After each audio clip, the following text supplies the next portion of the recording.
welcome back to another video. First things first, I want to say thank you so much for 10,000 subscribers. It means so much to me that you guys enjoy our content and like watching and listening to what we have to say. So I want to say thank you for that. Another thing, I'm going to try and cut down on saying guys so much. I got some comments in the last video about how much I say guys, and I'm trying to cut that down for you all. But anyway, today we're going to be talking about wedges. I want to be talking about distance control, maybe height control, and overall just how to strike a wedge, how to hit them solid, how to dial in your distances, because you're going to be hitting so many shots with the wedge, guys. So take it from me. I'm just an average scratch golfer. I'm no professional, I'm no teaching pro, but this is what I've done throughout my time, and kind of how I've developed my sense of feel and how I've gotten as good as I have was been through practicing these kind of techniques. So today, everything I'm going to be doing is using my 54 degree. Because I think it's just a good base to start. But let's get into it. Left-handed golf tips for wedges. Let's go. So first things first, guys, with the wedge, obviously any wedge, whether it's 50, 54, 58, we're going to be setting it up with it more middle to back of our stance. So you can see what that looks like here. And that's because as the higher the loft gets on the club, the less you have to help it get in the air. So neutral stance is a shorter club. In general, guys, we're striking down on a wedge. So if we're playing a wedge, we're going to be trying to come down at a steep angle and try and hit right in front of the ball. This is just a very general rule. As far as the swing goes, I'm not really thinking anything different when it comes to a full wedge. I am taking a little bit of a wider swing for my full shots. I'm keeping that club head low for a long time, and you don't have to help the ball in the air. So I see a lot of people get into trouble hitting poor shots when they're trying to help the ball in the air. But let's take one full swing and then we'll dive into some of the mechanics.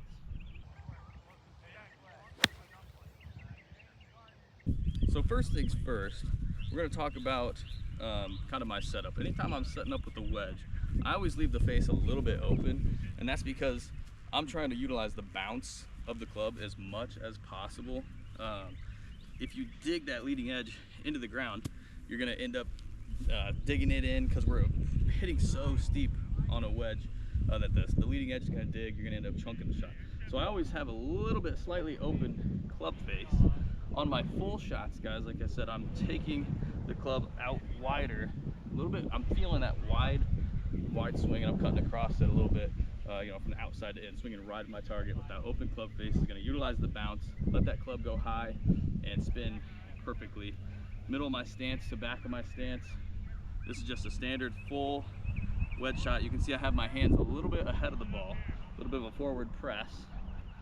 And at impact, ideally my hands will still be at that same angle, just a little bit ahead of the ball. So let's give it one more shot here. Open face.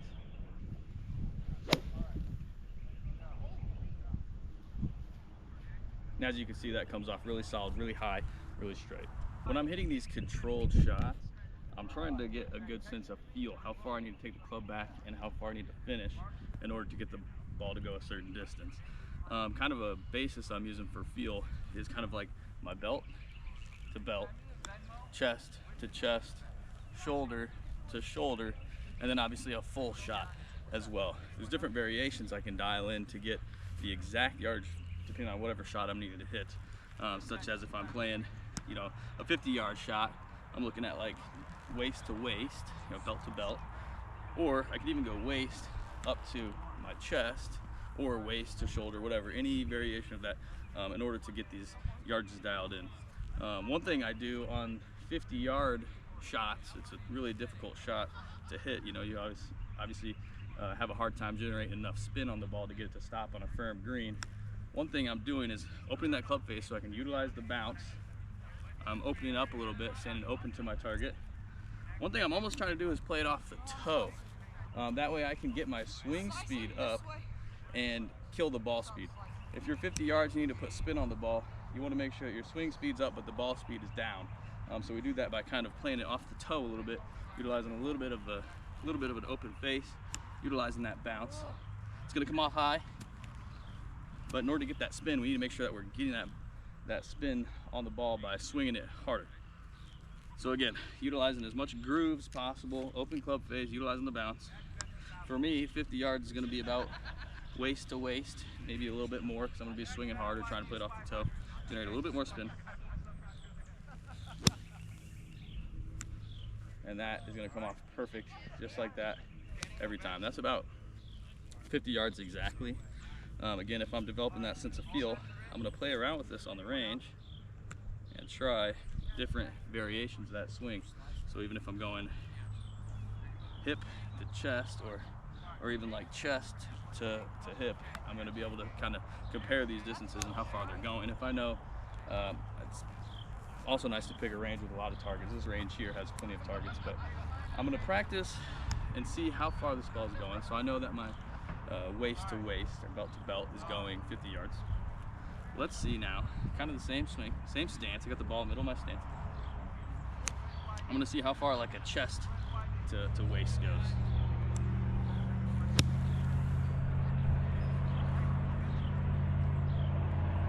That's actually about perfect. That's going to go about 75 yards.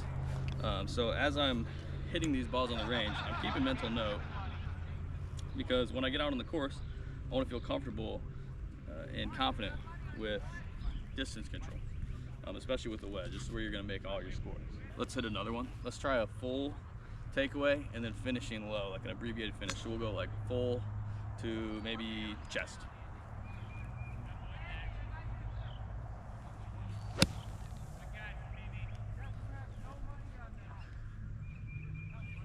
And there, that's pretty good. It's looking about 90 to 100 yards right there. So again, I'm getting a good feel. I'm gonna be practicing this a lot on the range. One thing I'm trying to do when I'm hitting those longer swings, I'm trying to keep my lower body really still. Taking the lower body out of the wedges is gonna help your ball striking a little bit, because you really want to eliminate that movement and that swaying that's gonna lead to a lot of chunks and blades. So I'm trying to keep my lower body pretty still by narrowing my stance. If you narrow your stance, you can't sway too much. So I'm keeping my lower body still, and it's really just a rotation of my chest. I'm trying to keep my lower body still, trying to keep my butt like in a seated position. And then I'm really just kind of releasing that club at the target, throwing my hands at the target. And that, all in all, should help you strike the ball pretty solid. Let's try it once again. So again, hands a little bit forward, got my butt seated down, a little bit narrower stance. You know, if I'm hitting an iron, I'm a lot wider. A little bit narrower stance. Seated position, hands in front of the ball. And I'm really just initiating this takeaway with my right shoulder. So I'm initiating the takeaway with my upper body, keep my lower body very still. And this is like a full rotation here, pitch shot. And a perfect strike, just like that. Great shot there. So these kind of tips go with any wedge you're going to be hitting, 50, 54, 58, pitching wedge. And honestly, if you're working on distance control in your whole bag, you can formulate a similar strategy. Your 9-iron, 8-iron, 7-iron, whatever club it is, you can do the same exact thing and get those yardages dialed in. That way, once you get to the course and you have a specific yardage, you are comfortable and confident with hitting that shot.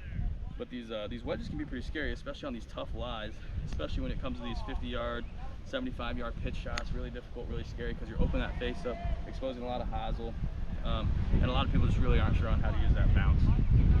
So, like I said, the biggest thing is just trying to keep my lower body pretty stable, pretty still, making a rotation of my upper body, releasing my hands towards the target. And with those tips, guys, you should be striking the wedge a lot better, controlling your distances much better. And hopefully, if you guys get out there and get to utilize these tips, you leave a comment and let me know what you guys think of these tips. I really appreciate you watching these kind of videos, and thank you so much for subscribing. 10,000 subscribers, I could have never imagined. I'm so thankful for it. Anything you guys want to see next, make sure you leave a comment and let us know.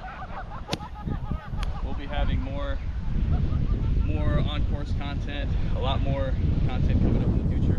We're really excited. We've got some really exciting stuff. It's so windy out here. Hopefully you guys heard me. There I am saying guys again, but thank you so much for watching. Leave a comment, subscribe, let us know what you want to see in the next one.